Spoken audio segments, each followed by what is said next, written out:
400 kilograms of ancient muscle locks into position on a Norwegian ridge, and the blizzard hits at 30 below.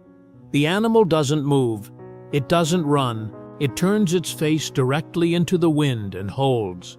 This is not stubbornness. It is a 40,000-year-old operating system, and it has never once failed. What you're looking at is the last large survivor of the mammoth steppe, an animal that outlasted the woolly rhinoceros, the cave lion, and the mammoth itself. And in 1932, Norway took 10 of them and dropped them onto a mountain they hadn't walked in 30 millennia.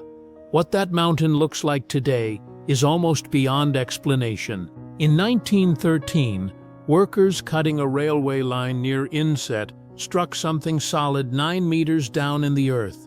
2 heavy vertebrae, barely worn. Scientists who examined them confirmed the obvious and the impossible at the same time. A musk ox had lived on these slopes, thrived here, and then vanished so completely that no human being alive carried any memory of it. The diggers thought they had found a fossil. They had found a message. 30,000 years of empty rock. And then, on October 7, 1932, 3 bulls and 7 cows loaded off a ship from Greenland and walked west of Jurken Station into steeper, colder ground. Norway had decided the mountain was ready to hear back from the animal it had forgotten. The mountain had other ideas. This wasn't even Norway's first try. Between 1924 and 1927, it had already shipped roughly a dozen musk oxen to the island of Gurskoy on the west coast. Every single one of them died. A second group released on Svalbard in the same decade dwindled to nothing. An animal capable of shrugging off an Arctic winter kept dying in the softer, wetter places Norway chose for it. Dovrefjell, high, dry, and bitter cold, was the gamble that finally took. Within a few summers, calves dropped. For the first time since the Ice Age, musk oxen were breeding on Norwegian soil. The story should have accelerated from there. In April 1934, an avalanche at Hestagaho buried 2 bulls and 3 cows in a single slide. Half the founding herd gone in minutes. Then the war came. The story everyone repeats blames German soldiers for shooting them all.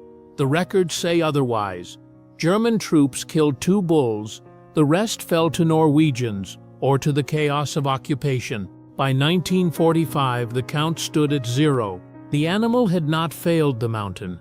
People kept killing it. Norway tried again. Between 1947 and 1953, it hauled 24 calves and 3 yearlings from Megbukta in northeast Greenland. Disease tore through the holding pen at Dombås. Accidents took more. By August 1953, only 10 animals were left alive. For the second time in 20 years, every musk ox in Norway had been reduced to 10 individuals. Every animal alive in Norway today traces its bloodline back to that gate. What that means genetically is a time bomb with a long fuse. The Greenland these calves came from was a world almost free of the diseases and parasites that crowd a Norwegian mountain shared with sheep and reindeer. The founders arrived with thin genetic variety and thinner immunity, superbly built for cold and starvation, naive to almost everything else. That debt would stay hidden for decades. And when it came due, it would. A reintroduction is supposed to grow. From 1966 to 1973, the herd crawled from 22 animals to 37, so few that biologists could identify every individual over 2 years old on site. Then in July 1978, a single bolt of lightning killed 12 animals at once. Through the entire decade, the population held somewhere between 20 and 40, not growing, not recovering, just existing barely. This one barely breathed for 25 years. Only in the last 2 decades did the number finally bend upward, reaching around 240 animals by the winter of 2019, with roughly 50 calves born per year across a range of about 340 square kilometers. The herd had crossed some invisible threshold, but the animal that survived the avalanche, the war, the lightning strike, and the genetic bottleneck had been doing something the whole time.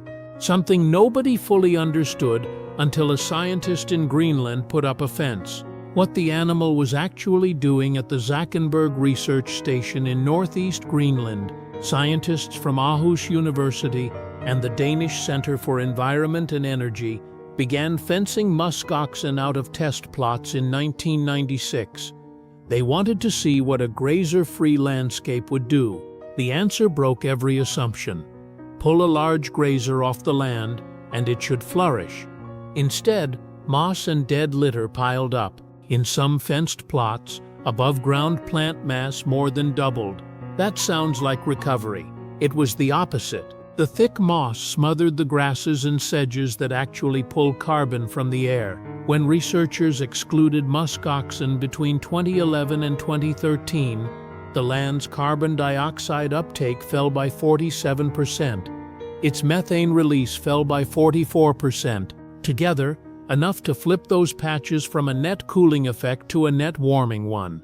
The grazed, chewed-down ground was the stronger carbon sink by roughly double. Ecologist Eric Post had already shown the same animals knock back dwarf shrubs and lift plant diversity, pushing against the creeping shrubification that a warming climate drives across the Arctic.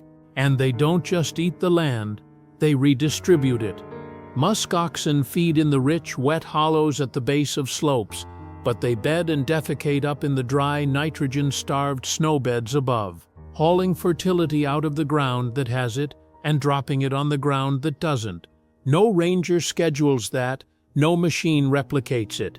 A 400-kilogram animal works the soil with grass, hooves, and dung year-round, for nothing.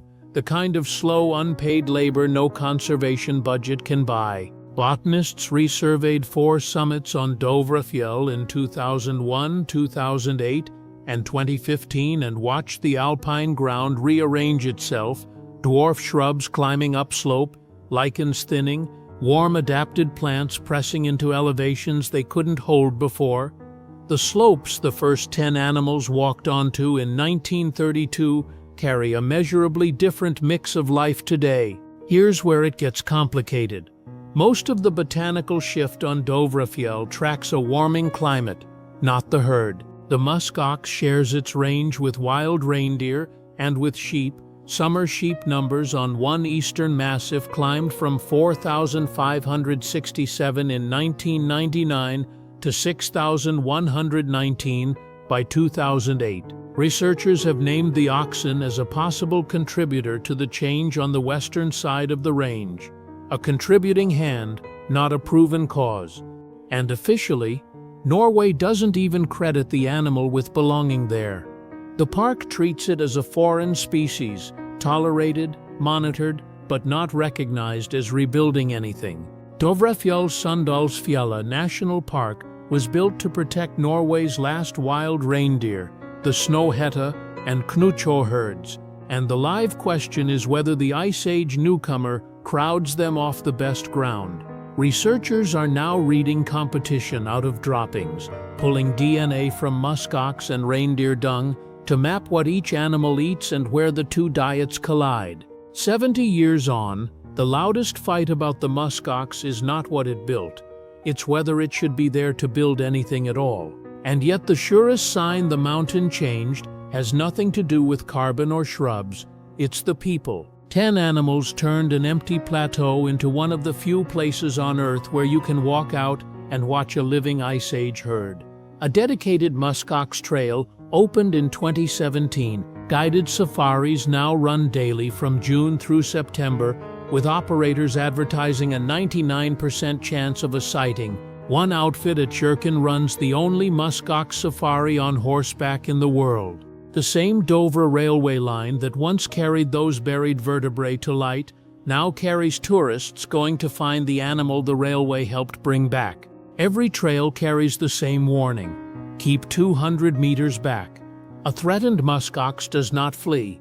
It charges at up to 60 kilometers per hour, faster than anyone can run. The danger runs both ways, and the losing side is usually the animal. Visitors crowd in for a photo. The stressed ox turns aggressive, and the consequence again and again is a dead musk ox rather than an injured tourist. But the deepest change to the mountain was never the animals at all. The same ground at Kjørken where the first 10 were released in 1932 spent the rest of the century as the largest artillery range in southern Norway, 165 square kilometers that the army shelled continuously from 1923 until Parliament voted in 1999 to shut it down and put it back. What followed was the largest nature restoration in Norwegian history.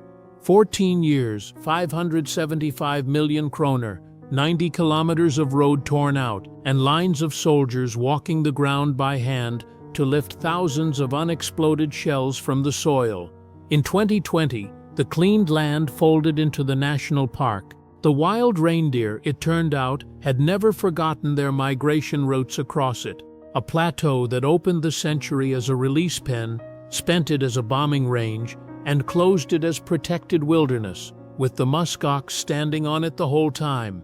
And then the debt from that narrow Greenland gate finally came due.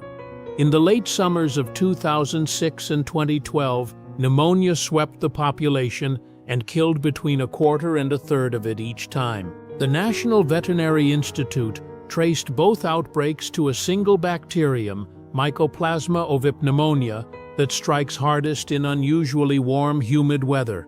Parasitologists surveying the animal's gut fauna called Dovrefjell a climatic outpost, a southern edge where an Arctic species meets pathogens it never evolved to fight. The coat that makes the musk ox unkillable at 30 below turns into a liability in muggy summer heat, and milder winters spring a different trap, rain that freezes into a hard crust over the grass, locking the food under ice the animal cannot break. The same kind of icing event once starved 20,000 musk oxen on Canada's Banks Island in a single winter. The creature that walked back into Norway out of the last ice age now faces a mountain warming out from under it. The thing most likely to finish what the avalanche and the lightning began is the cold turning gentle.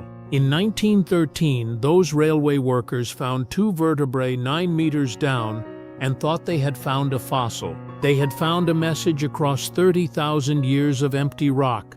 This ground once held something enormous and built for the cold and could hold it again. Today, around 240 of its descendants graze the slopes above that railway cut, holding back the moss, dodging the photographers, surviving the warmth that wants them gone. The scientist put up a fence, pulled the animal out, and watched the land lose half its carbon and half its diversity.